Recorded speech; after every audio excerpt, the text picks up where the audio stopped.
அனைவருக்கும் அன்பு வணக்கம். நான் உங்கள் Karthik. Welcome to mind soldier YouTube channel. நம்ம யூடியூப் சேனல்ல மனதை பயன்படுத்தி நம்முடைய இலக்குகளை துல்லியமாகவும் விரைவாகவும் எப்படி அடைவதுன்னு பார்த்துட்டு இருக்கோம். அந்த வரிசையில இன்னைக்கு நம்ம பார்க்க போறது, நீங்கள் விரும்பும் நபர் அடிக்கடி உங்களுக்கு போன் கால் செய்து இனிமையாக பேசிக்கொண்டே இருக்க மிகவும் சுலபமான வழி. இந்த வீடியோக்குள்ள போறதுக்கு முன்னாடி நம்ம சேனலை இப்பதான் நீங்க ஃபர்ஸ்ட் டைம் பாக்குறீங்கன்னா மறக்காம சப்ஸ்கிரைப் பண்ணிக்கோங்க. பக்கத்துல இருக்க பெல் ஐகானையும் பிரஸ் பண்ணிக்கோங்க. அப்பதான் அப்லோட் பண்ற எல்லா பயனுள்ள தகவல்களும் உடனடியா உங்களுக்கு நோட்டிபிகேஷன்ல வரும். இப்போ நம்ம பார்க்க போறது முழுமையான ஒரு லா ஆஃப் அட்ராக்ஷன் மெத்தட். யாரெல்லாம் இதை பயன்படுத்தலாம்னு பார்த்தோம்னா, கணவன் மனைவி மற்றும் காதலர்கள், இந்த ரெண்டு கேட்டகரியில இருக்கிறவங்க மட்டும் தான் இன்னைக்கு நம்ம பார்க்க போகும் இந்த மெத்தடை பயன்படுத்தணும். காதலர்கள்னு வரும்பொழுது பிரேக்கப் லெவல்ல இருக்கிறவங்க மற்றும் ஒன் சைடு லெவல்ல இருக்கிறவங்களும் இதை தாராளமாக யூஸ் பண்ணலாம். இன்னைக்கு நம்ம பார்க்க போறது ரொம்பவுமே பழமையான ஒரு லா ஆஃப் அட்ராக்ஷன் டெக்னிக். அது என்னன்னு பார்த்தோம்னா 555 மெத்தட். உங்க நிறைய பேருக்கு இது தெரிஞ்சிருக்கும். தெரியாதவங்களுக்கு நான் சிம்பிளா சொல்றேங்க.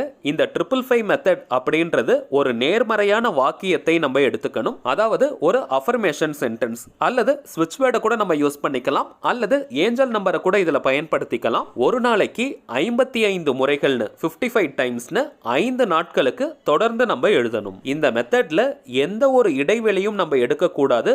5 நாட்களுக்குமே தொடர்ந்து நம்ம எழுதணும். அதுவும் 55 முறைகள் ஒரு நாளைக்கு நம்ம எழுதணும். அந்த எண்ணிக்கை கரெக்டா இருக்கணுங்க. இந்த மெத்தடை பொறுத்த வரைக்கும் கவுண்டிங் ரொம்பவுமே முக்கியம். ஸோ நீங்கள் நம்பர்ஸ் போட்டுட்டே எழுதலாம். அதனால் கவுண்டிங் மிஸ் ஆகாமல் இருக்கும். எந்த நேரத்தில் எழுதணும்னு பார்த்தீங்கன்னா, எந்த டைமில் நீங்கள் ரொம்பவுமே ரிலாக்ஸ்டாக ஃப்ரீயாக இருப்பீங்களோ அந்த நேரமாக பார்த்து தேர்வு செய்யுங்க. குறிப்பிட்ட நேரத்தில் தான் எழுதணும்னு கிடையாதுங்க.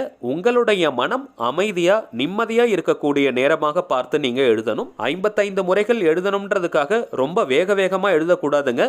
உணர்வு பூர்வமாக உணர்ந்து அந்த வாக்கியத்தை நம்ம எழுதணும். ஸோ முடிஞ்ச வரைக்கும் நீங்கள் தனிமையான ஒரு இடத்துல உட்கார்ந்து எழுதுங்க, அல்லது உங்களை யாரும் டிஸ்டர்ப் பண்ணாத மாதிரியான ஒரு இடத்துல உட்கார்ந்து நீங்க எழுதுங்க. நீங்க எழுதும் பொழுது உங்களை யாராவது பார்த்துக்கிட்டே இருந்தாங்கன்னா உங்களுடைய கவனம் சிதறும். சோ யாரும் பார்க்காத மாதிரி தனிமையில உட்கார்ந்து நீங்க எழுதுங்க. அல்லது உங்களை யாரும் நோட்டீஸ் பண்ண மாட்டாங்க, தொந்தரவு பண்ண மாட்டாங்கன்னா உங்க பக்கத்துல யாராவது இருந்தால் கூட பிரச்சனை கிடையாது. ஆனால் உங்களுடைய கவனம் சிதறாமல் நீங்க பார்த்துக்கணும். இது ஒரு முழுமையான லா ஆஃப் அட்ராக்ஷன் மெத்தடா இருக்கிறதுனால எந்த கிழமை எந்த நாள் வேணாலும் நீங்க ஸ்டார்ட் பண்ணலாம். ஆனால் தொடர்ந்து 5 நாட்களுக்கு நீங்க எழுதணும். நடுவுல ஒரு நாள் நீங்க மிஸ் பண்ணிட்டா கூட திரும்பவும் இந்த மெத்தடை நீங்க ஃபர்ஸ்ட்ல இருந்தாங்க ஸ்டார்ட் பண்ணணும். 5 நாளைக்கு மட்டும் தான் நம்ம எழுத போறதுனால நீங்க பேப்பர்ல கூட எழுதலாம். அப்படி இல்லைனா நோட்புக் கூட நீங்க பயன்படுத்திக்கலாம். கசங்கி போன, கிழிந்து போன அல்லது பழைய பேப்பர்லாம் யூஸ் பண்ணாதீங்க. கொஞ்சம் ஃப்ரெஷ்ஷா இருக்கிற மாதிரியான பேப்பர் அல்லது நோட்புக்கா பார்த்து எடுத்துக்கோங்க. ரூல்ட் அல்லது அன்ரூல்டு நோட்புக் அல்லது பேப்பர் நீங்க யூஸ் பண்ணிக்கலாம். முடிஞ்ச வரைக்கும்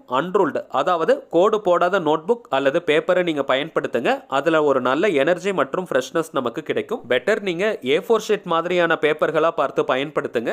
பேப்பருடைய ஃப்ரண்ட் அண்ட் பேக் நீங்க யூஸ் பண்ணிக்கலாம். இடம் பத்தலனா இன்னொரு பேப்பர் கூட எடுத்து எழுதுங்க. மொத்தத்தில் ஒரு நாளைக்கு 55 முறை எழுதணும். அதுதான் முக்கியம். இப்ப நம்ம பார்க்க போகும் இந்த வாக்கியத்தை எழுதி முடிச்சவுடன் அந்த பேப்பர் அல்லது நோட் புக்கை பத்திரமா ஒரு இடத்துல நீங்க வச்சிரணும். சேஃப்டியா வச்சிருங்க. யாரும் அதை எடுத்து படிக்காத மாதிரி பார்த்துக்கோங்க. இப்ப நம்ம பார்க்க போகும் இந்த வாக்கியத்தை எந்த கலர் பென்ல எழுதணும்னு பார்த்தீங்கன்னா, கிரீன் கலர் அல்லது ப்ளூ கலர் பென்ல மட்டும் தாங்க எழுதணும். கிரீன் கலர் அல்லது ப்ளூ கலர்ல எழுதக்கூடிய பென், பென்சில், மார்க்கர், ஹைலைட்டர், ஸ்கெட்ச்னு எதை வேணா நீங்க யூஸ் பண்ணிக்கலாம். ஆனால் எழுதும் நிறம் பார்த்தீங்கன்னா கிரீன் அல்லது ப்ளூ கலர்ல மட்டும் தான் இருக்கணும். பெண்களாக இருந்தால் தீட்டு நேரத்துல கூட நீங்க பிரேக் எடுக்கணும்ன்ற அவசியம் கிடையாதுங்க. தொடர்ந்து நீங்க எழுதலாம். இன்னொரு முக்கியமான விஷயம், ஒரே நாள்ல உங்களுக்கு ரிசல்ட் வந்துட்டாலும் கூட இந்த மெத்தடை அப்படியே நீங்க டிராப் பண்ணிடக்கூடாதுங்க.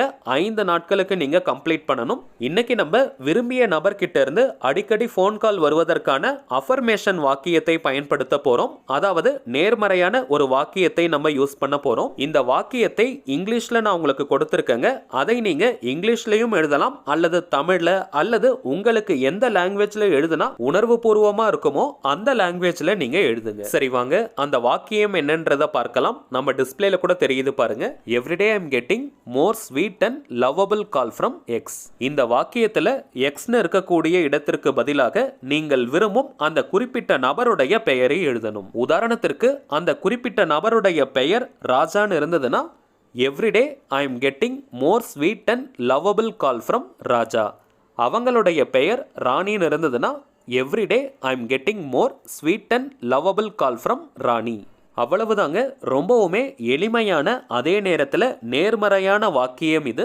உங்களுக்கு கிளியரா தெரியணும்ன்றதுக்காக 2 லைனா நான் ஸ்பிளிட் பண்ணி எழுதியிருக்கேன். நீங்க ஒரே லைன்லையும் எழுதலாம் அல்லது 2 லைனா நீங்க பிரிச்சு கூட எழுதலாம், தவறு கிடையாது. மொத்தத்தில் ஒரு நாளைக்கு 55 முறைகள்னு 5 நாளைக்கு எழுதணும். நேம் யூஸ் பண்றதுல நிறைய பேருக்கு குழப்பங்கள் இருக்கலாம். எந்த நேம் யூஸ் பண்ணணும்னு. நீங்கள் விரும்பும் அந்த குறிப்பிட்ட நபரை நீங்க என்ன நேம் சொல்லி கூப்பிடுவீங்களோ, அது ஷார்ட் நேம், பெட் நேம் எதுவாக இருந்தாலும் சரி, அந்த நேமை நீங்க யூஸ் பண்ணிக்கலாம். இன்கேஸ் பெயர் சொல்லி கூப்பிடாதவங்களாக இருந்தீங்கன்னா அந்த குறிப்பிட்ட நபரை அதிகபட்சமாக என்ன நேம் சொல்லி கூப்பிடுவாங்களோ அந்த பெயரை நீங்க யூஸ் பண்ணுங்க. உதாரணத்திற்கு அவங்க படிச்ச ஸ்கூல்ல அல்லது காலேஜ்ல ஒர்க் பண்ற இடத்துல என்ன நேம் சொல்லி கூப்பிடுவாங்களோ அந்த பெயரை நீங்க யூஸ் பண்ணலாம். 5 நாளைக்கு இந்த மெத்தடை நீங்க கம்ப்ளீட் பண்ணி முடிச்சதற்கு பிறகு அந்த பேப்பர் அல்லது நோட் புக்கை நீங்களே வச்சுக்கோங்க. அந்த பேப்பர் உங்களுக்கு வேணாம்னு நீங்க நினைச்சீங்கன்னா இந்த மெத்தடை கம்ப்ளீட் பண்ணதற்கு பிறகு ஒரு வாரம் கழித்து அந்த பேப்பரை நீங்க எரிச்சிடுங்க.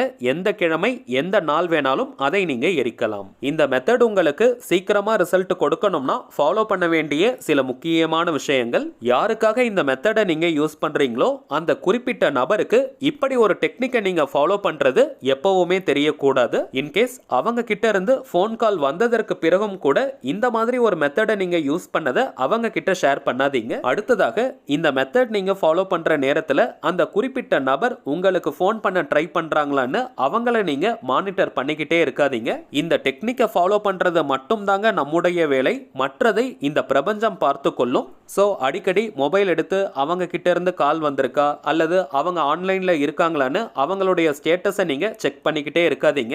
எந்த அளவிற்கு நீங்க ரொம்ப ரிலாக்ஸ்டா ஃப்ரீயா இருக்கீங்களோ அந்த அளவிற்கு வேகமா ரிசல்ட் கிடைக்கும். அந்த குறிப்பிட்ட நபரையே நீங்க நினைச்சிட்டே இருந்தீங்கன்னா பிரபஞ்சம் அந்த வேலையை கையில எடுக்காதுங்க. அடுத்த முக்கியமான விஷயம், ஒவ்வொரு முறையும் இப்ப நம்ம பார்த்த வாக்கியத்தை நீங்க எழுதும் பொழுது எப்படி ஃபீல் பண்ணணும்னு பார்த்தீங்கன்னா, அந்த குறிப்பிட்ட நபர்கிட்ட இருந்து அடிக்கடி உங்களுக்கு ஃபோன் கால் வந்தா எப்படி நீங்க ஃபீல் பண்ணுவீங்களோ அந்த ஃபீலிங்ஸை நீங்க நேச்சுரலா கொண்டு வரணும். அந்த நபர் அடிக்கடி உங்களுக்கு ஃபோன் பண்ணி அன்பா பேசிக்கிட்டே இருந்தாங்கன்னா நீங்க எந்த அளவிற்கு ஃபீல் பண்ணுவீங்களோ அந்த சந்தோஷமான உணர்வு நிலையோட இந்த வாக்கியத்தை நீங்க எழுதணும். இந்த வாக்கியத்தை எழுதுவதன் மூலமாக அந்த நபர்கிட்ட இருந்து ஃபோன் கால் வரும் அப்படின்ற எதிர்பார்ப்பு மனநிலை இருக்கக்கூடாதுங்க.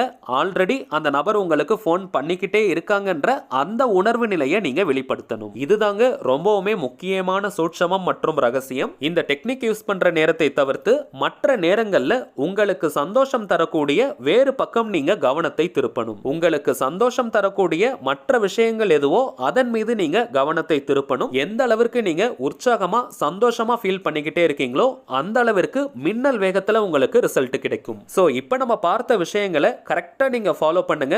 ஒரு லைன் கூட மிஸ் பண்ணிடாதீங்க. அப்படி நீங்க ஃபாலோ பண்ணீங்கன்னா 5 நாட்களுக்குள்ளேயே அந்த குறிப்பிட்ட நபர் கிட்ட இருந்து உங்களுக்கு ஃபோன் கால் வரும். ஒரு முறை மட்டும் கிடையாதுங்க, தொடர்ந்து அவங்க உங்களுக்கு ஃபோன் கால் பண்ணிக்கிட்டே இருப்பாங்க. சரிங்க, அவ்வளவுதான் இந்த பதிவு. நிச்சயமா உங்களுக்கு பயனுள்ளதா இருந்திருக்கும்னு நினைக்கிறேன். மேலும் இந்த வீடியோ உங்களுக்கு பிடிச்சிருந்தா மறக்காம லைக் பண்ணுங்க. நம்ம சேனலையும் சப்ஸ்கிரைப் பண்ணிக்கோங்க. தேவைப்பட்டுச்சுன்னா உங்க ஃப்ரெண்ட்ஸ் அண்ட் ஃபேமிலிக்கு இந்த வீடியோவை ஷேர் பண்ணுங்க. அடுத்ததா இன்னொரு முக்கியமான தலைப்போட நான் உங்களை சந்திக்கிறேன். என்றும் அன்புடன் கார்த்திக். நன்றி.